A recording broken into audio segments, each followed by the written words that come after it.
Manager, অনেক কর্মচারী এসে আমরা প্রায় 225খানা চিঠি আমরা ছেড়েছিলাম। ডিএটির পক্ষ থেকে দিয়েছিলাম, আমরা অ্যাসোসিয়েশনের পক্ষ থেকে সার্ভিস দিয়েছিলাম। আমি আশা করেছিলাম আজকে হয়তো সবাই আসবেন, কিন্তু দেখা গেছে প্রায় অর্ধেকও আসেনি। উঁচু মন্দির, সবচেয়ে বড় মন্দির হচ্ছে প্রায় 300 কোটি টাকার একটা প্রজেক্ট কাজ চলছে, এবং সেটা এই মন্দিরটাকে কেন্দ্র করে যে পর্যটন ক্ষেত্রটা কোথায় যাবে সেটা আমরা ভাবতে পারবো না কি হচ্ছে সেটা। এবং সেটা নিয়ে অনেক চিন্তাভাবনা চলছে যে এত গাড়ি যে আসবে, এখন যে আছে সাহেবরা বললেন যে 31 ডিসেম্বর গত দৌড় যেটা গেল বা গত পরশু দিনও যেটা গেছে, আমি দেখি গত পরশু দিনও যে ভিড়টা গেছে আমরা দীঘা ঢুকতে পারিনি, বাইপাস আমার থেকে হয়েছে। তো এই যে অবস্থাটা হচ্ছে তার জন্য আমাদের অনেক জায়গা দরকার আছে, পার্কিংয়ের অনেক বড় জায়গা দরকার, অনেক বড় রাস্তা দরকার আছে, আর সঙ্গে সঙ্গে এই পরিকাঠামোর উন্নয়ন করা দরকার আছে। তার জন্য ওনারা বলছে যে সেলফ হতে পারে, এমপ্লয়েড হতে পারে, সেলফ সাবমিট হতে হবে, নিজেকে নিজের পায়ে দাঁড়াতে হবে। গভর্নমেন্টের নিয়মটা এটাই চিন্তা ভাবনা বহুদিন ধরে, যেটা 25 ছিল, আমরা পরে আন্দোলনের মাধ্যমে 10 টাকা করেছিলাম। তো গত কয়েকদিন আগে আমাদের ডিএম সাহেব আমার সঙ্গে মিটিয়ে বসেছিলেন ন্যাশনাল নিয়ে, যেখানে 20 টাকা কথা হয়েছে, আমরা তো সম্মতি দিয়েছি, কারণ এখন জিনিসপত্রের যা দাম রয়েছে তাতে কিন্তু 10 টাকা হয় না। তো আমাদের একটা ইনকাম এই গভর্নমেন্টের এই অথরিটি দরকার আছে, যেখানে আপনারা সবাই জানেন যে এত মানুষ আছে, সেখানে এত বেশি উচ্ছিষ্ট তারা ফেলছে, এত বেশি নোংরা ওরা আবর্জনা ফেলছে, সেটা কালেকশন করতে যে লোক লাগছে এখানে, প্রায় যে ডিসিসি কালেকশন হচ্ছে তার থেকে বেশি না থেকে আমরা এই তথ্য দেব প্রতিটা হোটেলে, সেখানটাতে যারা আসে তাদের তো তথ্য তোলা হয়ে থাকে। আমি হোটেলে গেলাম, আমার কাছে আধার কার্ড নেওয়া হয়, আমার নাম তথ্যগুলোকে লেখা নেওয়া হয়, তো সেইটাকে কম্পিউটারাইজ বেস করা, সেটাকে আমরা তুলনা। এবারে আমাদের একটা জিনিস দেখুন যে দীঘাতে এমন মাত্রা অনেক সময় দেখি সুইসাইডাল কেস অনেক হয়, আবার এমনও হয়েছে যে মার্ডার করে এসে চুরিটামাটি করে এসে এখানে রয়ে গেছে, কেউ কোনো সোর্স পাচ্ছে না, কোথা থেকে একটা আইডেন্টি কার্ড জোগাড় করে তিনি ঢুকে বসে আছে। এই জায়গাটা যাতে বন্ধ করা যায় সিকিউরিটি পয়েন্ট অফ ভিউ থেকে, যে যিনি আসবেন তার অথেন্টিক সোর্স আমার দরকার, তার জন্য তার মোবাইল নাম্বারটা রেজিস্টার, তিনি যে মোবাইল নাম্বারটা বলবেন সেই মোবাইল নাম্বারটা সঠিক কিনা আমরা কোনো সময় দেখেছি, সাধারণত দেখি না, যা বলেন না সেটা আমরা ওখানটাকে ভুল রাখবো।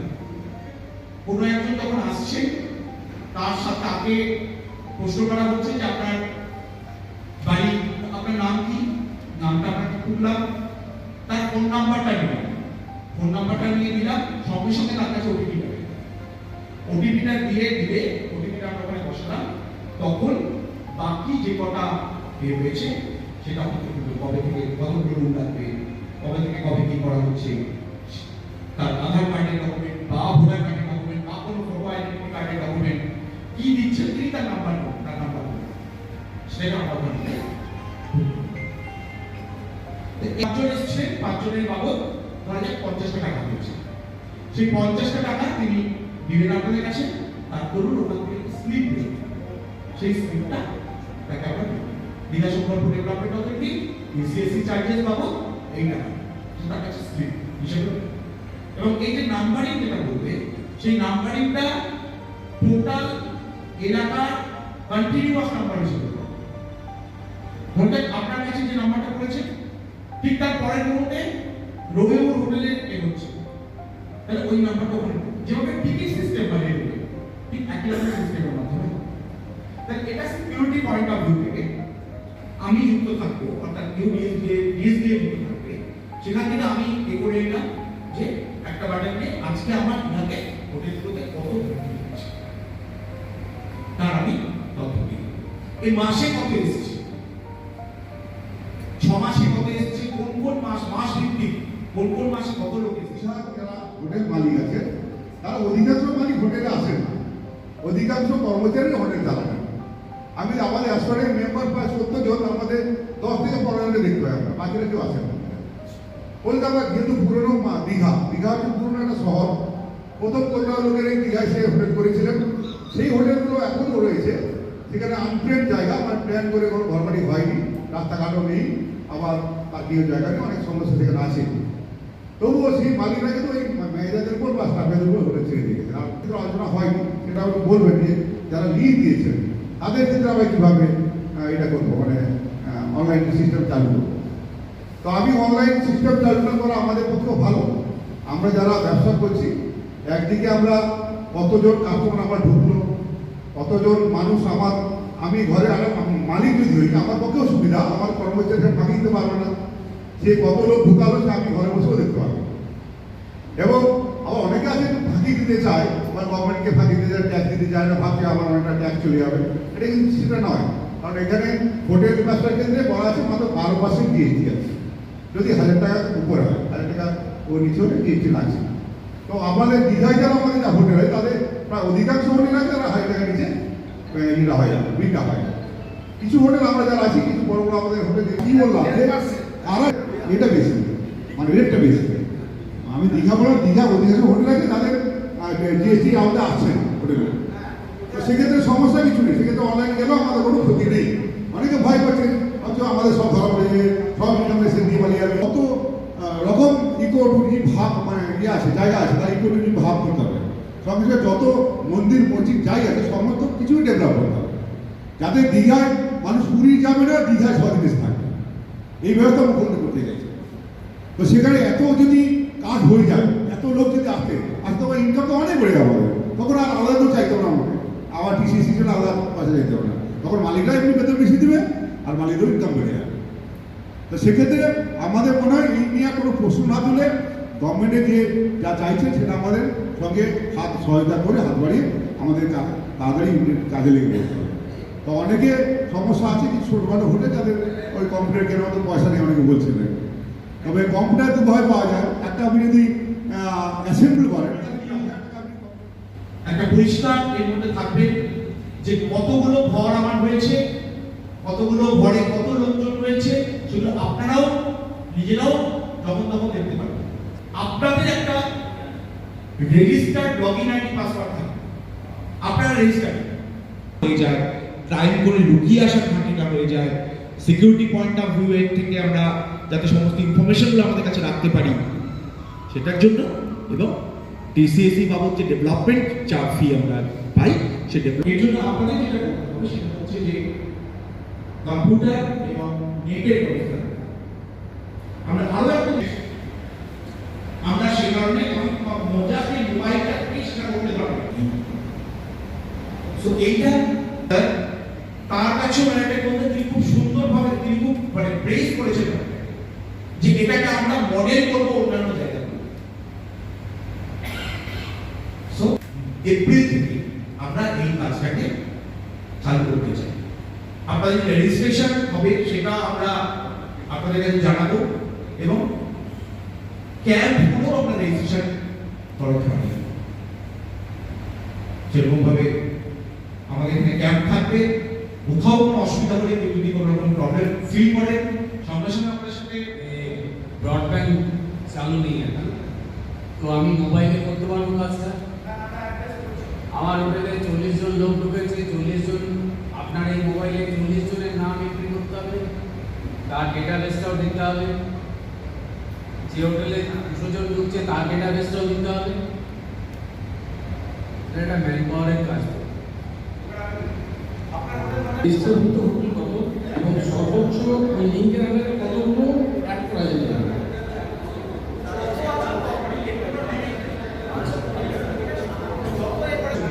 মেন হোস্টে যে টার্মিনাল প্লাস 4 জন আছে সেটা করে দিলে তো হবে, কেন আমার রেজিস্টারে টোটাল তখন যে 5 জন অলরেডি একটা ম্যানুয়ালি এন্ট্রি করছে, তাহলে কম্পিউটারের মধ্যে তো বা একজনের নাম এন্ট্রি করতে পারে না সেটা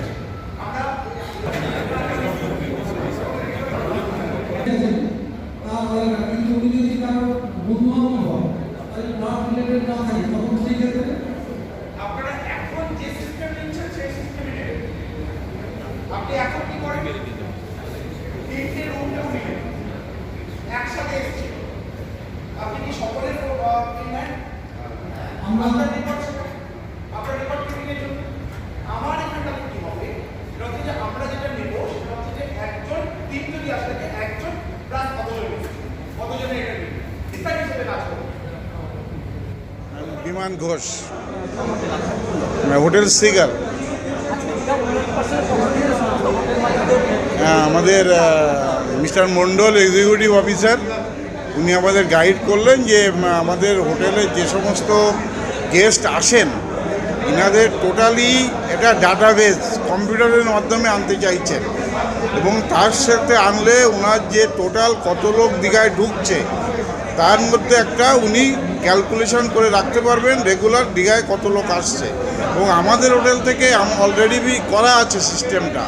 উনি সমস্ত হোটেলকে বলেছেন যেটাকে একটা সিস্টেমের মধ্যে নিয়ে আসবো, এবং 1 এপ্রিল থেকে সিস্টেমটা ইন্ট্রোডিউস করবেন। এটা ন্যাশনাল ইনফরমেশন সেন্টারকে দেওয়া হয়েছে, ওটা হয়ে গেলে সবার ক্ষেত্রে ভালো হবে। কারণ দীঘা এখন একটা দারুণ ব্যাপার হয়ে গেছে, বাঙালি পর্যটন পিপাসু যখন তখন দীঘায় ঢুকে যাচ্ছে, কিন্তু কোনো রকম ইনফরমেশন থাকছে না। এই জন্যই সাহেব আজকে আমাদের বললেন যে এটা খুব ভালো হবে। আমরাও সবাই অ্যাকসেপ্ট করেছি, এবং আমাদের সমস্ত হোটেলের পক্ষ থেকে আমরা এগ্রি হয়ে গেছি।